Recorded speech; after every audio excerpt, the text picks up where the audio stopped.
Alors, quel décor je vais utiliser pour la vidéo? Non, non, niet. Mais on n'est même pas en Chine là. Voilà, on est bon. Hi everyone, it's Bad Boban et bienvenue sur ma chaîne. Ça y est, il est enfin sorti. Le spécial Shanghai est enfin arrivé sur notre téléviseur francophone. Et oui, le dimanche 4 avril est arrivé le film tant attendu. Et moi, j'en avais hâte. J'ai même dû sacrifier mon sommeil pour ça. Mais, assez parlé de moi. Dans cette vidéo, ce sera une analyse globale du film, ainsi que mon ressenti. Si vous êtes prêts, alors c'est parti! Tout d'abord, je vais faire un résumé. Les vacances débutent pour Marinette Dupain-Cheng, mais elle apprend qu'Adrien agresse et est parti à Shanghai. Comme c'est bientôt l'anniversaire de son oncle, elle en profite pour décider de partir là-bas pour renouer avec ses racines. Lors de son arrivée, elle espère trouver Adrien là-bas, mais malheureusement, elle se fait voler son sac ainsi que son Miraculous. La collégienne se retrouve seule, perdue dans l'immensité de la ville. Une jeune fille du nom de Faye lui vient en aide. Les jeunes filles devenues amies découvrent l'existence du nouveau bijou magique, le Prodigious.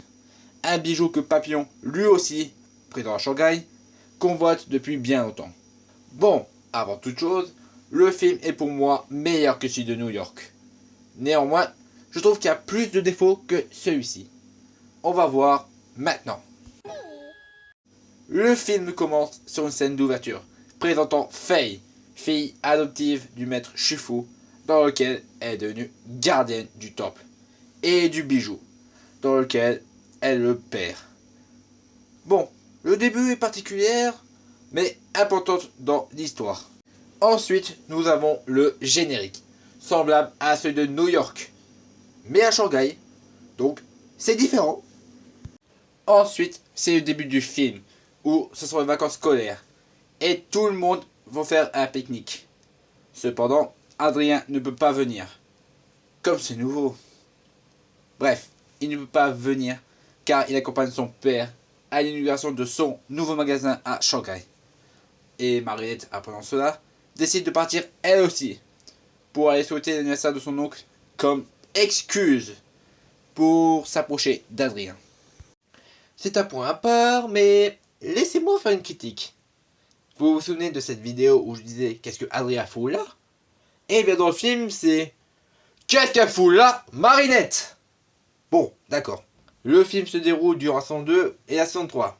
Ok, elle a encore des sentiments pour Adrien à cette période-là. Mais je sais pas, elle mérite quand même. Bon, comme je n'ai pas fini de salailler mon plat, on continue. Ensuite, Gabriel s'envole vers Shanghai et nous présente le Prodigious, qui, selon Nourou, est dangereux et que Gabriel veut s'en emparer. Ah oui, il y a aussi le retour du dauphin. Petit interlude en France où Marinette annonce à ses parents qu'elle part à Shanghai pour renouer avec ses racines orientales, dans lequel elle part seule. Attendez, c'est pas un petit peu irresponsable d'envoyer seule à Shanghai? Ben qu'elle soit un minimum responsable. Un bon parent n'envoie jamais seul son enfant à l'autre bout de la planète. Bon, admettons que la boutique ne puisse pas être fermée. Ce n'est pas un problème si on laisse Tom gérer seul la boutique et laisser Sabine aller avec sa fille. Je pense pas que le problème c'est l'argent. Ils ont une boîte remplie. Ah oui, je ne sais pas si c'est volontaire, mais ils se sont trompés de couleur de billets. Voilà. Marinette arrive à Shanghai pour espérer trouver Adrien dans cette ville. Et on apprend plus sur sa famille du côté matriarcal. Du côté d'Adrien, il prend des photos avec des fans et le gorille agrandit sa collection de figurines. Tandis que son père découvre une entrée secrète derrière un rocher dans un temple abandonné. C'est pas la même ambiance, je te l'assure. Ensuite, nous redécouvrons le personnage de Fée. Et là, l'assaisonnement peut y aller.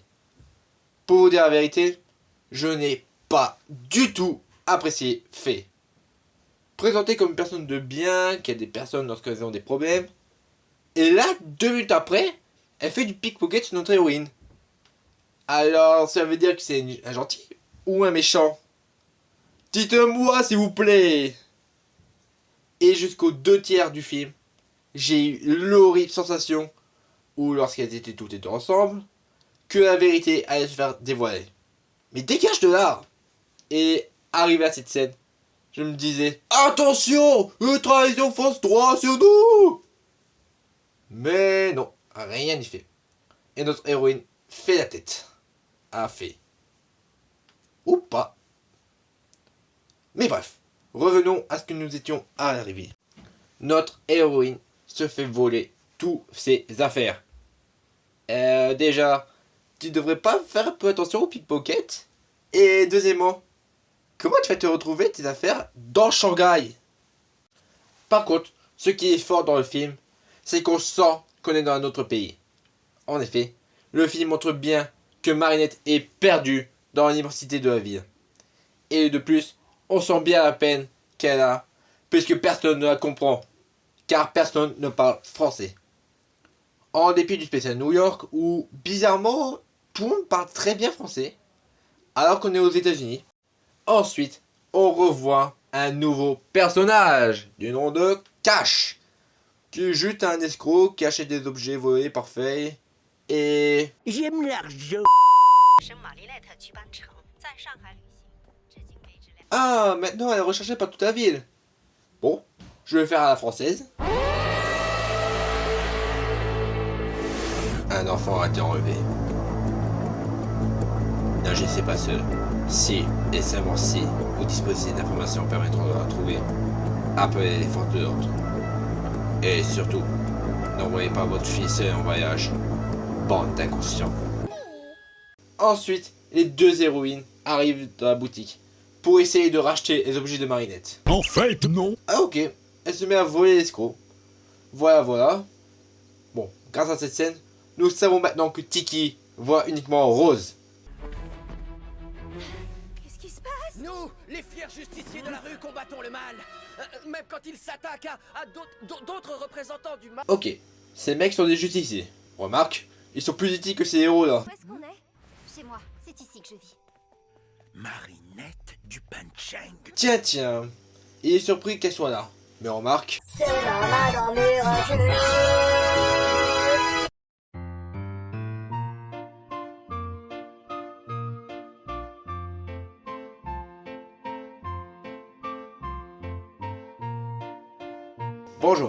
Bonjour Michaud, et bienvenue dans les faux raccords. Aujourd'hui, analysons une scène de transformation bourrée de faux raccords. Tout d'abord, portez votre attention sur le masque. Ah oui, le masque est déjà sur elle. Eh oui, et ce n'est pas tout, car nous voyons un autre faux raccord. Regardez le badge. Oh oui, je n'avais pas remarqué. Eh oui, ça on ne l'a fait pas. Très bien Michaud, ce sera la fin de l'émission. On se revoit la prochaine fois. Oui, et j'aurai du lourd, du très très lourd. Vous êtes où Michaud? Niveau baston, on y est pas mal. Avec Roi Argent et Yann Moshi, dans lequel ils se font tous les deux battre facilement. Même si le deuxième était beaucoup plus dangereux que le premier. Et en parlant de lui, Meishi est le gardien du Prodigious, dans lequel on doit faire face à son jugement pour en être digne. Et on se rend compte à la fin que le gardien est aussi un animal protecteur du bijou, semblable à un Kwami. De plus, un petit bonjour à Papillon qui est décédé dans le film, en se rendant compte de la connerie qu'il a fait en l'acclimatisant. Je trouve ça touchant qu'il a essayé de l'arrêter parce que son fils était présent sur ces lieux. Et enfin, la chose la plus intéressante du film, le Prodigious, qui est un collier dans lequel il relâche des Rennings, qui sont des esprits de bijoux représentant les valeurs humaines, dans lequel chaque valeur sont représentées par un animal. Et si la porteuse, appelée Ren, montre sa valeur, elle pourra se transformer en animal représentant une valeur, comme le calme ou la patience. Et le Saint Graal, c'est le Renning du dragon, représentant la justice. Il faut aussi que je parle d'une nouvelle super héroïne, que je ne connais pas son nom. Bien que tout le monde appelle Lady Dragon, je ne pense pas que c'est son nom, car bien que sa transformation en dragon est plus puissante, elle possède aussi d'autres transformations, dans lesquelles elle prend le pseudonyme Lady Bear, Lady Snake, etc. Et comme je vous le disais, c'est Faye qui est devenue la détentrice du Prodigious. Et là, je vais juste reprendre du sel du magasin, car je vais de nouveau saler. En effet, les trailers et les images nous ont montré Lady Dragon comme une super héroïne de chevelure blonde. Et au final, ils ont changé de couleur en passant par une chevelure rubine. Ce qui ne passe pas pour moi. Car même si j'adore le rouge, cela n'empêche qu'il y a beaucoup de rouge au total. Avec son costume qui est composé de 75% de rouge. Je trouvais qu'avec le blond, cela permettrait de mieux distinguer les cheveux du costume. Franchement, je ne comprends pas le choix. Même si je trouve que la couleur est tout de même magnifique. Au final, il me reste une critique que je n'ai pas pu mettre dans la vidéo. C'est le point central. J'avais comme impression que ce n'était pas nos héros les points centraux du film, au profit de Faye. Tout d'abord Marinette, elle a été chiante et énervante tout au long du film. Déjà, elle part sur un coup de tête à Shanghai, ce que je trouve immature de sa part. Et de deux, elle gâche l'anniversaire de son oncle parce qu'elle s'était perdue à Shanghai. Vraiment, bravo Marinette. Juste bravo. Et tout ça pourquoi? Pour rien. Elle n'a rien appris durant tout ça. À part à faire attention à ses affaires. Qui, pour moi, n'est même pas une morale. Au contraire, c'est Faye qui apprend le plus dans le film. Du fait de la présence de Marinette, dans lequel, pour avoir ce qu'elle voulait, faisait des actes immoraux tels que les vols. Mais elle apprend tout au long de ce film que ce qu'elle fait n'est pas la solution pour avoir les réponses tant attendues. Je trouve cela dommage qu'ils n'ont pas réussi à les mettre au même plan principal du film, comme ils avaient fait dans le spécial New York, où Marinette, tout comme Jessica, ont appris quelque chose d'important au cours de leur histoire. Pour l'une, c'était de mettre au point ses sentiments, et pour l'autre, de savoir voler de ses propres ailes. Après, le film n'a pas forcément que des défauts.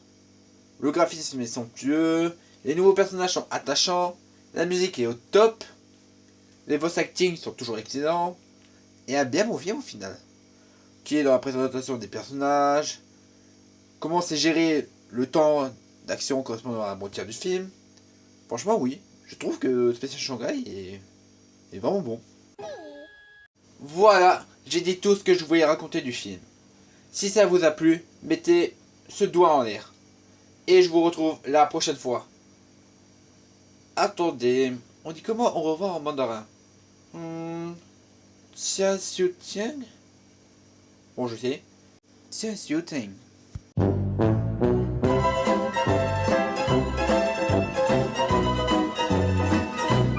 Je vais faire un résumé. Les vacances débutent. J'ai bugué. Le film commence sur une scène d'ouverture. Je suis trompé de ligne, mais... Le film commence sur une scène d'ouverture, présentant Faye, fille adoptive du maître Shifu. Merde, je me trompais de nom.